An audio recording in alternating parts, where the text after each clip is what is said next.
we're going to look at the Knife Hunting Sheathed Survival Pilots. That is the official name. It's typically known as the U.S. Air Force Survival Knife or Aircrew Survival Knife, occasionally as the Jet Pilot's Survival Knife. This came about starting around 1953. The pilots had usually carried a knife of some description, K-bar, cattaraugus, commercial hunting knife, pocket knives. Occasionally a unit would buy a box of knives, standard to distribute. The military wanted a standardized knife for training and consistency in survival operations, and two, because especially aboard a fighter aircraft, every ounce of weight matters. The initial proposal was from Marbles. It had a 6-inch blade. It was a really nice knife, but it wasn't at a price point that DoD wanted. Camillus came up with this, a slightly smaller brother, and that's the one that was in use until comparatively recently, and you can still buy them surplus all over the place. I've seen a secondary source saying that the Navy started this project.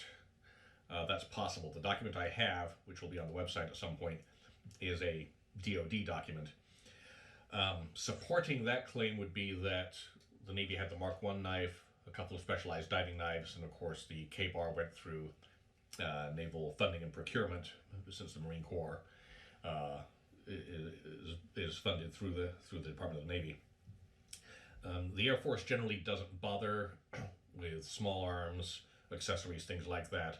But at the same time, if this was actually specifically a Navy project, I can't imagine the Navy allowing it to be commercially and colloquially known as the Air Force Survival Knife. So we may not know. So the document I have is a DoD document. So comparing this to the K-bar, the blade's a bit shorter, a bit narrower. It does have this long curve, which is useful for certain types of cutting. And we've got these serrations on the back. They're not actually saw teeth. They are serrations, but they will rip things.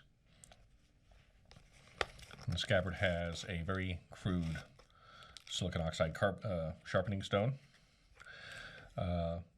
These holes are for either lashing it, not really to make a spear, but to make a pike so you can poke at things. And also so you can use cord to lash it to your wrist or your gear so you don't drop your knife in the snow, the mud, or whatever and lose it for good. And most of these have a date on them, and people think there's some significance to the date. It's strictly because it's aircraft related. It has to have a production date and therefore an inspection and follow-up date. This one's got had the back edge sharpened, and you notice quite a bit of metal has to come off to get a good edge on it, but it will cut as it's made. The butt is very solid and good for pounding whatever you need to, either people's skulls, stuck hasps and latches, and that's as far as it would go as far as being an actual extraction tool. And it's not super sharp from the factory, and of course these did not get sharpened much in the field because they were issued as you were departing, and then after mission complete they were returned to stores. It is sharp enough to cut meat. You can touch the edge up. It's a good basic little field knife, and it's out of 1095 carbon steel. This one has seen some use. There's also these serrations on the back, and there is a myth about these serrations. You'll see this quote all over the internet, various other places, and its paraphrase is, the main reason that knife exists, the exact purpose it was created for, was so you could cut your way out of an aircraft if you were shot down.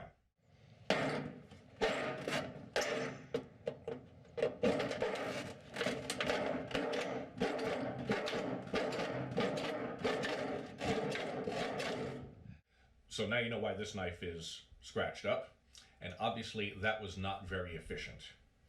Now, yes, you can cut through aluminum with this knife, but you shouldn't.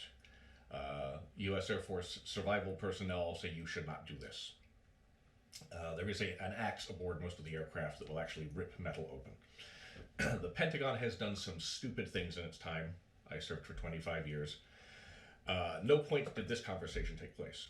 I think the air crews need some kind of extraction tool in case the aircraft is down and they have to cut their way out. Well, how about a knife? A knife? I was thinking like a giant can opener or metal shears with a heavy point that they can jam through the fuselage. No, a knife with 3 inches of serrations on the back, and they can hack their way through the aluminum. Huh. You make a compelling case. Okay. That conversation never took place. Please stop repeating this myth. So even if you're trying to cut through aluminum, and that was 6061 aluminum, not the 7075 T6 that is used for aircraft, which is a tougher alloy. There's at least 1 layer. Sometimes there's 2 if the aircraft has been repaired. Depending on the airframe, there may be an actual second skin. There's all kinds of cabling. You're not cutting your way out with a knife. If you're in a fighter aircraft, you have an ejection seat. And if you somehow manage to land without using the parachute and you can't get out of the aircraft, even if it's intact, you have issues you're not going to resolve with a knife. If you're in tanker, cargo, freighter, transport aircraft, those are either a modified civilian airframe or are similar in design due to aerodynamics. And if you pick the C-130, an aircraft I've been in multiple times, there are several large windscreens out front you can knock out. There's a crew door at the front. There's paratroop doors at the side. There's a cargo ramp and door at the rear, which can be manually cranked open, and I've been on a mission when this was necessary. You can lift up the deck plates and go out through the landing gear. If you can't find a way out of that aircraft, you have a problem you are not going to fix with a knife. Now, what we do have, so you've got a 5-inch blade. It was originally 6. They decided 5 was big enough, and shortening it slightly saved a bit of weight. You've got a bit of belly for cutting. You do have the serrations, which will cut roots. They will rip through parachute fabric because your parachute is part of your bailout gear. It can be a sleeping bag, clothing, it can be a windbreak or tent, it can be a stretcher. It's got a fuller for lightening and balancing it. These are not a blood groove. People keep wanting to call things like this blood grooves. That's not what they're for. It is to lighten and balance the blade. The leather handle is theoretically impregnated with a material that reduces rot and mildew. It's pretty good. What you can do is heat this in an oven to about 200 degrees and rub paraffin wax all over it. Impregnate the handle. It will be tougher and it will also be less prone to shrinkage. The butt's useful for pounding things. Theoretically, you could fight with it, but I would recommend avoiding fighting with a knife. But it can break rocks. It can dislodge things frozen in ice. You can use it for hammering things on the wreckage of the aircraft if you need to get to them. We've discussed the guard. Some people actually saw the back of the guard off and filed this smooth so they can put their thumb there for better cutting, but then of course you have your thumb on the serrations. This is Parkerized 1095 carbon steel. It's an excellent alloy for this type of knife, but it is prone to rust. You can also wax the blade, and if you're going to be leaving this in the trunk of your car, motorcycle, aircraft, boat, whatever, you really should do that. If you plan to cut meat with it, hunt, eat, then you should use peanut or walnut oil that don't go rancid, and if you're allergic to those, use olive oil. But wax is your best bet. Rub it all over, get some down into the joint between the guard and the tang. This has a fairly nice profile. You can take a file or a rasp and slightly put finger grooves on, but don't go deep because there is a substantial tang here and you don't want to cut through the leather. The sheath is reinforced with metal. It's a quality little knife. It's not well regarded because it's very plain, unassuming, and at this point it's been around for 60 years plus. But it's certainly something that's a useful piece to have. So you know the drill below, like, subscribe, all that kind of stuff, so we can do more of these videos. The website is Sharp Pointy Things.